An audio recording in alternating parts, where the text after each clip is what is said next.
Dear Patriots, before the news starts, please subscribe to our patriotic channel by clicking the subscribe button. Give us a thumbs up to this video. Don't forget to leave your opinion below in the comments section. Share the news on Facebook and Twitter so you friends see it. Thank you. Breaking massive details about female YouTube shooter just released that media tried to hide. Never let a good tragedy go to waste, that's the media's motto as first coined by Rahm Emanuel, the mayor of the most deadly city in America, Chicago. They have proven it time after time, and in the case of today's shooting at YouTube, there was no exception to their golden rule. Like most everyone I know, today we were all glued to our TVs, radios, and smartphones when we heard about the active shooter situation at the YouTube headquarters in San Bruno, California, not far from the epicenter of liberal Silicon Valley. But what was even more surprising, or not, is how the media was refusing to give out any information they already had confirmed and what the people who were at the shooting saw. That the shooter was a woman and most said she was wearing some kind of headscarf. The media wanted to keep this quiet, and even the local police. Since San Bruno is about as liberal a city as they come. They didn't want to report the truth because historically mass shooters have always been men and usually white men. The media was ready to start with the bashing. But in this case, there wasn't even any talk about gun control or as to how this woman got the gun in the first place, especially since this shooting was in gun-controlled California where the background check to get a gun includes from what hospital you were born at to what you had for breakfast that morning. More information on the shooting via NBC. American mass shootings tend to follow a grim pattern. A man opens fire on a school or workplace, claiming lives and sowing chaos. But the shooting at YouTube headquarters in California on Tuesday afternoon appeared different in at least one respect. The suspected shooter was a woman. The suspect, who was in her 30s, opened fire on an outdoor dining area at lunchtime, motivated by what authorities believe was a domestic dispute, multiple senior law enforcement officials told NBC News. She died of a gunshot wound. It's uncommon for a mass shooter to be female. There were only 3 cases in the past 3 decades, according to a database compiled by Mother Jones. And research conducted by the New York Police Department found that only 8 of 230 active shooter cases in the United States from 1966 to 2012 involved female attackers. And in the border category of mass killings, including other methods of execution, such as arson, only 6% of perpetrators are women, according to a database compiled by USA Today. It's definitely very rare to see a female shooter, said Sherry Hamby, research professor of psychology at the University of the South in Sewanee, Tennessee. The more extreme the violence, the more likely the perpetrator is to be male. Hamby said research has pointed to a variety of reasons men are more likely to be violent, including a sense of entitlement. When women are violent, there tends to be a connection to a domestic dispute, Hamby said. Mother Jones used a strict set of criteria for their mass shooting database. They looked at incidents in which at least 4 people, not including the shooter, were killed, and that took place in a public place, not a private residence, usually in a single location. Out of 73 incidents that met that criteria, just 3 public mass shootings since 1982, including the San Bernardino attack in 2015, involved a female killer. As of Tuesday afternoon, authorities have not confirmed any deaths in the YouTube shooting, so the suspect would not meet the Mother Jones database's criteria for a mass shooter. Here's a few notable examples of previous female mass shooters. San Bernardino shooting. Tashfeen Malik, 27, and her husband, Syed Rizwan Farouk, 28, unleashed a hail of bullets on a conference room at the Inland Regional Center, a state-run facility for people with development disabilities, on December 2, 2015, killing 14 people. The pair were slain about 4 hours later in a shootout with police. Alturas tribal shooting. Shariel Ash Rhodes, 44, former chairwoman of the Cedarville Rancheria tribe, opened fire at the Cedarville Rancheria Tribal Office and Community Center in Alturas, California on February 20, 2014. Among those killed were her brother, her niece, and her nephew. When she ran out of ammunition, she grabbed a butcher knife and stabbed another person. All told, she killed 4 people and wounded 2. The Goleta postal shooting. Jennifer San Marco, 44, a former postal worker, fatally shot a former neighbor in Goleta, California, then drove to the mail processing plant where she used to work on January 30, 2006. She opened fire inside, killing 6 employees before killing herself. The U.S. Postal Service said that San Marco worked for the Postal Service for 6 years, but was given early retirement in June 2003 because of psychological problems. Reports till now point to a domestic dispute where a girlfriend wanted to shoot her boyfriend, but I can't help think how the mainstream media will spin this one.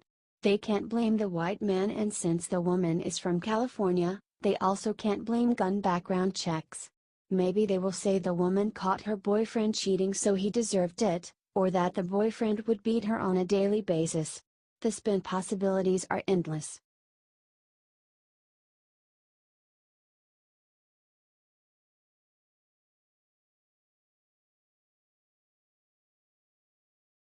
More bombshells. Sarah Carter unlocks a secret, implicating chapter of the McCabe saga. There never seems to be a dull moment these days regarding the Trump administration. And today is no different. Sarah Carter revealed stunning blockbuster news with more evidence from the Paramore texts of Peter Strzok and Lisa Page. It is very likely that Virginia courts were pressured to hurry up the FISA warrant on American, Carter Page. Additionally, the texts revealed there was potential coordination before the warrant was issued by the Obama-era White House, CIA and FBI. What the new Strzok, Page texts reveal. The texts were previously released. After current leadership scoured through them, it has been revealed per Sarah Carter that FBI agents were potentially pressuring prosecutors and the courts to speed up the production of information related to issuing FISA warrants. Also, Sarah cites, the communications suggested that there was possible coordination by Obama White House officials, the CIA and the FBI into the investigation into President Donald Trump's campaign, as reported earlier. It has been revealed that in a text message between Peter and Lisa in September of 2016, that there was an argument between David Loffman and Peter. This text string shows there is now concern if the Virginia court was pressured to hurry up the FISA warrant to spy on Carter, who was briefly on the 2016 Trump campaign. Who is David Loffman? Well, for starters, David Loffman oversaw the Clinton email server probe at the Department of Justice. Also, Loffman oversaw the alleged Russian interference in the 2016 election. Per Sarah Carter. Loffman's official title was Chief of the DOJ's National Security Division's Counterintelligence and Export Control Section. As reported by Sarah, David suddenly left his position at the DOJ earlier this year, citing personal reasons for leaving his post, according to news reports. Oh. The tangled web seems to be getting larger. And Peter was caught in a text string showing he is upset that it was taking so long for him to get the application for the FISA warrant to go through. It certainly appears suspicious. It is very disturbing to think we had rogue FBI agents in our government who are willing to use their power to undermine an opposing candidate in a presidential election. How does McCabe fit into it? Well, it further proves and implicates McCabe. Sarah reported, McCabe may now be looking at possible charges for lying under oath to DOJ Inspector General Michael Horowitz, who is investigating the FBI's handling of its investigation into Clinton. McCabe's wife has been running around the MSM saying that the Trump administration is picking on her husband. What she fails to mention is that he is in bigger trouble now that he was in before. Sarah posed the unasked question when she wrote the following. Everything here, from the texts complaining about FISA delays to the exchanges indicating coordination, to the White House visitor logs, seems to match to a disturbing degree. At best, it's a strange coincidence worth investigating further, but it's likely much more, a congressional investigator told this reporter. Congress has to take this information seriously if we hope to restore Americans' trust in our federal justice system. Can your faith in the American justice system be restored? In ending, Drop a comment below and let us know if you think faith can be restored in the American justice system.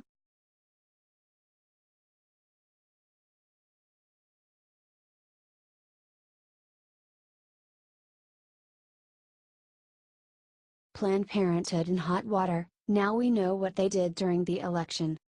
A political arm of Planned Parenthood is in trouble for what they hid during the election.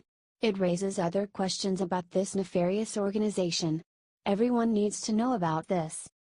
Millions of Americans detest Planned Parenthood. Yet the group still thrives like a cancer in our society. This organization specializes in the deaths of unborn children. They claim to provide health care to low-income women. That's true if you define health care as millions of abortions. The act of abortion is considered an outdated and barbaric practice by many in the United States. Somehow, though, Planned Parenthood continues their work. Perhaps it's because Congress refuses to defund the evil organization. Every year, they get huge checks from the government, checks that further the destruction of human life. We know why, of course. Planned Parenthood conducts a mafia-like scheme between themselves and the Democrats. They funnel millions of dollars into candidates' campaigns. Once elected, these liberals happily funnel hundreds of millions of taxpayer dollars into Planned Parenthood's coffers. They keep this scheme going year after year, draining money from the American people, all to keep both parties happy and well-funded. It looks like one Planned Parenthood group took a misstep, though. During the 2016 elections, the Wisconsin branch dumped over $100,000 into liberal campaigns. The only problem? They didn't disclose it to the FEC. Oops. Planned Parenthood's political arm in Wisconsin has been fined for failing to appropriately report nearly $120,000 in independent expenditures allocated in support of Democratic candidates Hillary Clinton and Russ Feingold during 2016 elections.